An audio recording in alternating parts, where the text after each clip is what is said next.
আরেকবার বলো। আমার নাম কুসুম আক্তার, আমার স্বামীর নাম আলামিন মিয়া।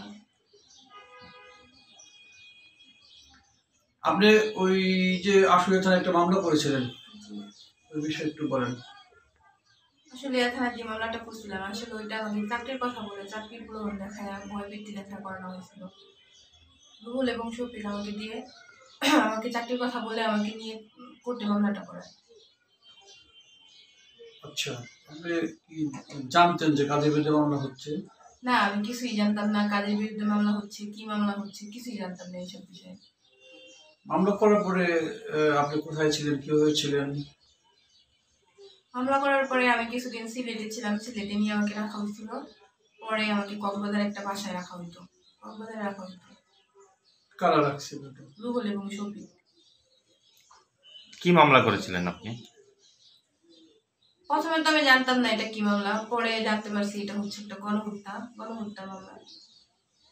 এই যে আপনার জীবিত স্বামীকে মৃত সাজালেন, যে আসলে এই পরামর্শটা কে দিছিল আপনাকে? আমি আসলে জানতাম না যে এখানে আমার জীবিত স্বামীকে মৃত দেখানো হবে। আমি আসলে ওনারা আমাকে বলছে যে এখানে একজন লোক মারা গেছে, তাকে আমার স্বামী দাবি করতে হবে। এই জন্যই আমি আগাইছিলাম, বা আমার স্বামীর নাম যে এখানে ওনারা দিবে আমি কিছুই জানতাম না এইসব বিষয়ে।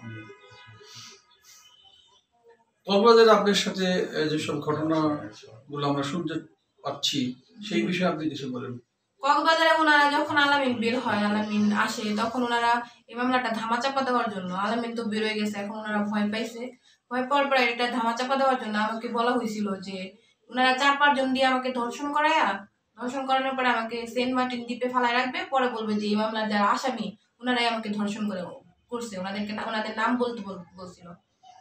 এটা মামলাটা হয়তো ধামাচাপা দেওয়ার জন্য। তো তারপরে আপনাকে যে পুলিশ নিয়ে আসলো আশুলিয়া থানায়, জি, এখানে আনার পরে তোমার কোথায় নিয়ে গেছিল? থানায় নেওয়ার পরে আমাকে কোর্টে উঠায়, কোর্টে আমার জবানবন্দি নেয়, এরপর আমাকে ছেড়ে দেয়। ওইখানে আপনি কি বলছেন? জবানবন্দিতে আমি বলি আমাকে চাকরির কথা বলে আনছে ওনারা, চাকরির কথা বলে আনছে, আমাকে একটা চাকরি দেওয়ার কথা বলে আমাকে এইসব জায়গায় ঢুকাই দিচ্ছে, আমি তো বুঝি না এত কিছু। কোর্টে যেভাবে আপনি ঘটনাগুলো বর্ণনা করেছেন ওইভাবেই কোর্টে বর্ণনা করেছেন? জি, আমি যেভাবে ঘটনাগুলো বলছি আপনাদের কাছে ওইভাবেই আমি কোর্টে বলছি। তারপর কোর্ট থেকে কি বলছেন? কোর্ট থেকে আমাকে কিছু বলেনি, আমাকে ছেড়ে দিয়েছে। আপনি কি এখন কোনো ভয় আতঙ্কে আছেন? হ্যাঁ, আমি অবশ্যই ভয়ে আছি, যেহেতু আমি রুহুল আমিনের কাছে অনেক অস্ত্রও দেখছি, অনেকবার দেখছি। উনি আমাকে এই অস্ত্র এর আগেও দেখাইছে যে দেখ আমার কাছে অস্ত্র আছে। আমি এই জন্য অনেক ভয়ে আছি যে উনি আমার যে কোনো সময় যে কোনো একটা ক্ষতি করে দিতে পারে, বা আমার ফ্যামিলির কোনো ক্ষতি করতে পারে, আমার বোনের ক্ষতি করতে পারে, যেহেতু আমার বোন ওনার উদ্যোগ নিয়ে এই কাজটা করছে, বিশেষ করে আমার বোনের ক্ষতি হতে পারে।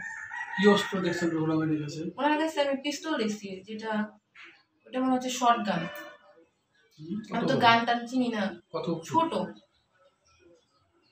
আচ্ছা, আপনি সিলেটে কতদিন ছিলেন? সিলেট থেকে কতদিন পর আবার কক্সবাজার কতদিন ছিলেন? সিলেটে আমি 6 দিনের মতো ছিলাম, পরে ওইখান থেকে আমাকে কক্সবাজার নিয়ে আসে। সিলেটে শ্রীমঙ্গল। আপনার গ্রামের বাড়ি কোথায়? আমার গ্রামের বাড়ি সিলেট দক্ষিণ সুরমা। না, গ্রামের বাড়ি? আমার গ্রামের বাড়ি মানিকগঞ্জ সল্পসিংহী। ওইখানে বাবার বাড়ি? জি। স্বামীর বাড়ি? স্বামীর বাড়ি সিলেট দক্ষিণ সুরমা। এই রুহুল আমিনকে কি আপনি আগে থেকে চিনতেন? না, ওনাকে আমি ওই দিন আমাকে কোর্টে নেওয়ার পরে, যেদিন হচ্ছে যে শফিক উনি আমাকে বলছে আমার নাকি চাকরি হয়েছে, আমাকে ঢাকা যেতে হবে, পরে আমাকে ঢাকা নেওয়ার কথা বলে আমাকে কোর্টে নিয়েছে, কিন্তু ওটা কোর্ট নাকি আমি তো আগে কখনো যাইনি বা চিনিও না। পরে আমাকে ওইখানে আমি ওনারা দেখছি, দেখার পরে আমি বললাম এটা কে, বলছে তোমার এরকম একটা মামলার বাদী হইতে হবে, তোমাকে বলতে হবে যে সে তোমার স্বামী, এই পর্যন্ত, তোমার বেশি কিছু করতে হবে। কিন্তু ওই রুহুল আমিনের বাড়িও তো আপনাদের একই এলাকায় তো বাড়ি। আমি জানতাম না ওনার বাড়ি কোথায়, বা এখন যতদূর জানি ওনার বাড়ি এখন ওইখানে নাই, ওনার কিছুই নেই ওইখানে। আপনার সাথে শফিকের পরিচয় কিভাবে? ওনার সাথে আমি বাসে একদিন কাজের ক্ষেত্রে বা বাদ দিয়ে বাড়িতে যেতেছি নবীনগর থেকে বরঙ্গায়, তখন ওনার সাথে আমার বাসে পরিচয় হয়। কতদিন আগে সেটা আগস্টের পর, নভেম্বরে পরিচয় হয়, 15-16 তারিখ।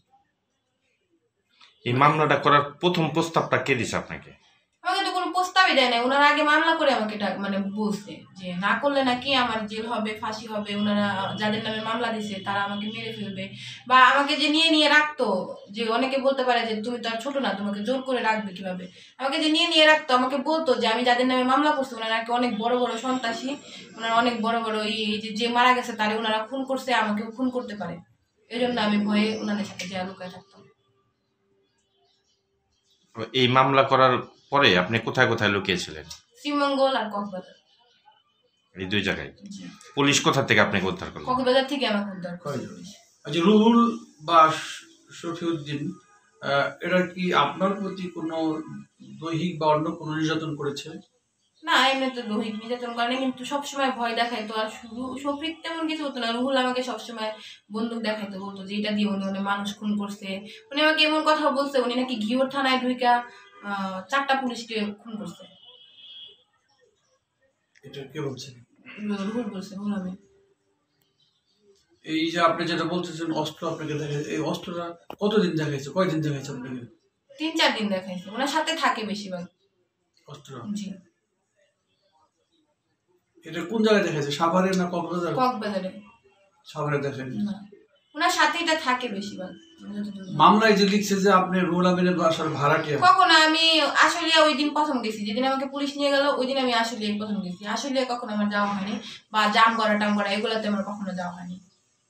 রুহুল আমিনের বাড়ি আপনি ছিলেন না, আমি চিনি না। আর উনি বলে আমি নাকি গার্মেন্টসে চাকরি করছি, আমি কখনো গার্মেন্টসে চাকরি করিনি।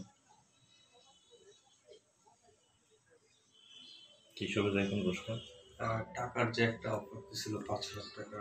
আচ্ছা, কিভাবে আপনাকে টাকার প্রস্তাব দিছিল এই যে এই 2 জন মিলে আপনাকে? না, আমি বলছি যে আমার একটা চাকরির প্রয়োজন, আমি এগুলা করলে হবে না তো আমার। উনি বলছে যে তুমি টেনশন